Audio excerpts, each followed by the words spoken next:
প্রিয় দর্শক, সাজ্জাদ কাদিরের প্রীতি নিন, শুভেচ্ছা নিন। এই মুহূর্তে আপনাদের সামনে কথা বলতে এসেছি শেখ হাসিনা আর আওয়ামী লীগ আতঙ্কে ইউনূস সরকারের ঘুম হারাম এবার বন্ধ করতে যাচ্ছে যোগাযোগ মাধ্যম। এই প্রসঙ্গটি নিয়ে আপনাদের সামনে এই মুহূর্তে কথা বলবো। আজকের সংবাদ হলো যে কার্যক্রম নিষিদ্ধ থাকা দল আওয়ামী লীগের নেতাকর্মীরা দলের সভাপতি শেখ হাসিনার সঙ্গে যোগাযোগ রাখছেন এবং অনলাইন বৈঠকে যোগ দিচ্ছেন। রাজধানীতে আওয়ামী লীগের ঝটিকা মিছিল থেকে গত বুধবার 244 জনকে গ্রেপ্তার করা হয়। তাদের মধ্যে 1.5 শতাধিক ব্যক্তি দুটি অ্যাপ ব্যবহার করে যোগাযোগ রাখতেন। আমি এখানে একটু বলে রাখি যে এই যে রাজধানীর ঝটিকা মিছিল, গত বুধবারে যে 244 জনকে গ্রেপ্তার করা হয়েছে, এই বুধবারে রাজধানী ঢাকা এবং সারা বাংলাদেশে শতাধিক মিছিল হয়েছে আওয়ামী লীগের। কোন আওয়ামী লীগ? যে আওয়ামী লীগের প্রজ্ঞাপন জারি করে ইউনূস সরকার কার্যক্রম নিষিদ্ধ করে রেখেছে। কার্যক্রম নিষিদ্ধ কার্যত অফিসিয়ালি সেই আওয়ামী লীগের কি মিছিল ঠেকিয়ে রাখা গেছে? ঠেকিয়ে রাখা যাচ্ছে না। সেই আওয়ামী লীগের প্রধান শেখ হাসিনার সাথে আওয়ামী লীগ নেতাকর্মীরা যাতে যোগাযোগ না করতে পারে, এজন্য অনলাইনে বিশেষ করে দুটো অ্যাপ বন্ধ করবার সিদ্ধান্ত নিতে যাচ্ছে অন্তর্বর্তীকালীন সরকার। স্বরাষ্ট্র মন্ত্রণালয়ের সভাকক্ষে গতকাল রোববার অনুষ্ঠিত আইন শৃঙ্খলা সংক্রান্ত কোর কমিটির সভায় এ বিষয়ে তুলে ধরা হয়। সূত্র জানায়, বৈঠকে আলোচনা হয় যে আপাতত রাতে দুটি অ্যাপ হচ্ছে টেলিগ্রাম এবং বোটিম ব্যবহারের গতি কমিয়ে দেওয়া যায় কিনা তা খতিয়ে দেখবে এবং আগামী জাতীয় নির্বাচনের তফসিল ঘোষণার পর 2 অ্যাপ বাংলাদেশে বন্ধ করে দেওয়া হবে। একটু স্মরণ করিয়ে দিতে চাই, ইন্টারনেট দুনিয়ায় প্রভাব বিস্তারের কারণে, অনেকগুলো অ্যাপ বন্ধ করে দেওয়ার কারণে, ইন্টারনেটের অনেকগুলো প্ল্যাটফর্ম বন্ধ করে দেওয়ার কারণে এই যে সেদিন গত 8 সেপ্টেম্বর তুমুল আন্দোলন হলো নেপালে এবং 9 সেপ্টেম্বর নেপালের সরকার, কেপি শর্মা ওলির সরকার রিজাইন দিতে, নেপালের প্রধানমন্ত্রী রিজাইন দিতে বাধ্য হলেন। আমি জানি না ডক্টর ইউনূস সেদিকেই যাচ্ছেন কি না। আওয়ামী লীগের কার্যক্রম বন্ধ, তারপরেও তুমুল কার্যক্রমে আওয়ামী লীগ ইতিমধ্যে নেমে গেছে। আওয়ামী লীগ প্রধান শেখ হাসিনা প্রতিদিন কোথাও না কোথাও বাংলাদেশের কোথাও না কোথাও কোনো না কোনো জেলায়, কোনো না কোনো উপজেলায় তিনি অনলাইন বৈঠকে যোগদান করছেন। আর সপ্তাহে কয়েকবার তো আওয়ামী লীগের অফিসিয়াল ফেসবুকে আসছেন, ইউটিউবে আসছেন। এসব কার্যক্রম দেখে এবং আওয়ামী লীগের শত শত মিছিল দেখে ইউনূস সরকারের আসলে ভিতে কাঁপন ধরে গেছে। ইউনূস সরকারের ঘুম হারাম হয়ে গেছে, যার দরুন আজকে ইউনূস সরকার মনে করছে যে ওই যে গত বুধবার 244 জনকে অ্যারেস্ট করা হয়েছে, তাদের মোবাইল ফোন আবার জব্দ করেছে। জব্দ করে মোবাইল ফোন ঘেটে দেখে যে বোটিম কিংবা টেলিগ্রামে যোগাযোগ চলছে। আপনি যোগাযোগ বন্ধ করে দিলেই কি আপনি যোগাযোগের নেটওয়ার্কের বাইরে রাখতে পারবেন? এটা সম্ভব?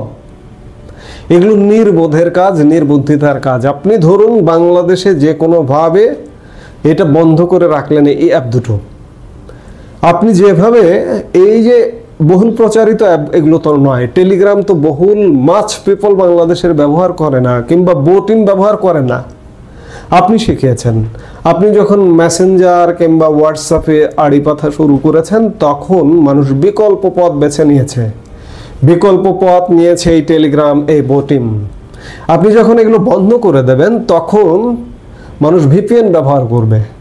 ভিপিএন ব্যবহার করে যোগাযোগ অব্যাহত রাখবে। হাতে হাতে তখন হাতে হাতে বোটিম, হাতে হাতে টেলিগ্রাম যেমন থাকবে, ঠিক তেমনি প্রত্যেকের ফোনে ভিপিএন থাকবে। ভিপিএন ব্যবহার করে এই অ্যাপগুলো ব্যবহার করবে কিংবা বিকল্প কোনো অ্যাপে চলে যাবে।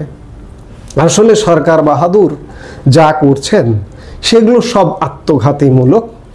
এই যে আওয়ামী লীগকে নিষিদ্ধ করাটাই একটা আত্মঘাতীমূলক। আওয়ামী লীগের কার্যক্রম বা আওয়ামী লীগের সাথে অ্যাটিটিউড করা দেখে মনে হচ্ছে যেন আওয়ামী লীগ একটা জঙ্গি সংগঠন। অথচ জঙ্গি সংগঠনগুলো ওপেন হয়ে গেছে, কাজ করছে বাংলাদেশে। জঙ্গি সংগঠন তো হচ্ছে আন্ডারগ্রাউন্ডে থাকা, এগুলো বিশেষ কিছু মানুষ করে, সেগুলোকে হয়তো বন্ধ করে রাখা যায়, দাবিয়ে রাখা যায়, চুপচাপ রাখা যায়, সেগুলো আন্ডারগ্রাউন্ডের থেকে কাজ করে।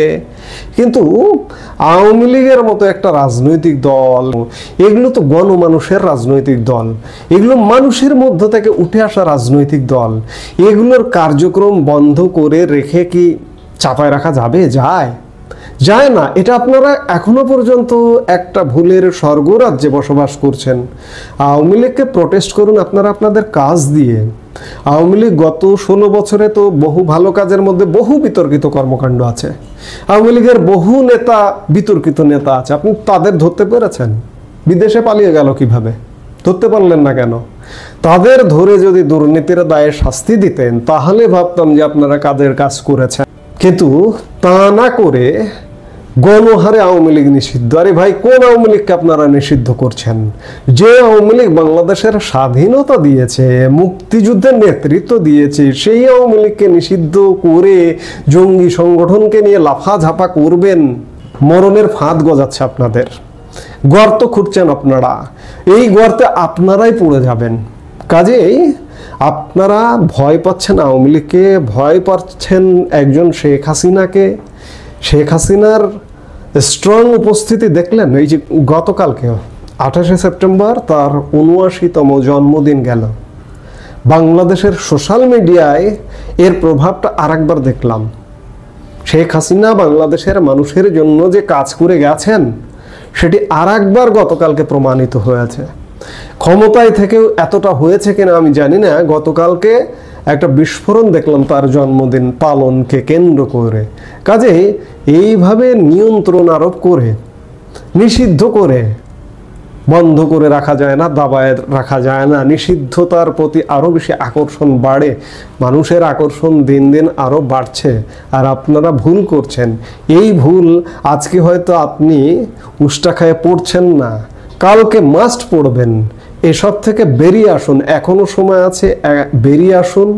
বেরিয়ে এসে সবাইকে নিয়ে, সবার সাথে নিয়ে, সবাইকে নিয়ে একটা নির্বাচনের আয়োজন করুন। যদিও প্রশ্ন আছে যে আপনাদের আয়োজন করা নির্বাচন যদি সুযোগও দেন আওয়ামী লীগের এখন যে আওয়ামী লীগ নির্বাচনে অংশ নেবে, কিন্তু আওয়ামী লীগের উচিত হবে না আপনাদের অধীনে নির্বাচনে অংশগ্রহণ করা। এবং আওয়ামী লীগ নিশ্চয়ই সেটা জানে যে আপনাদের পরিবর্তন হতে হবে, তাহলেই আওয়ামী লীগ নির্বাচনে অংশগ্রহণ করবে। যেটি হোক, আপনারা এই যে অ্যাপ বন্ধ করবার সিদ্ধান্তটা আর একটা ভুল সিদ্ধান্ত নিচ্ছেন, একের পর এক ভুল করছেন। হয়তো মানুষের যখন চলে যাবার সময় হয়, মানুষ মনে হয় দিশেহারা হয়ে যায় যে আমি তো চলে যাচ্ছি, কি করব, কাজ প্রতিনিয়ত ভুল করে। আপনারাও ভুল করছেন, আপনাদেরও যাবার সময় হয়েছে, আপনাদেরও যেতে হবে শীঘ্রই। সেই সময়টা হয়তো কাউন্টডাউন হয়ে গেছে ইতিমধ্যে। এই মুহূর্তে এ পর্যন্ত। সবাই ভালো থাকুন, সুস্থ থাকুন।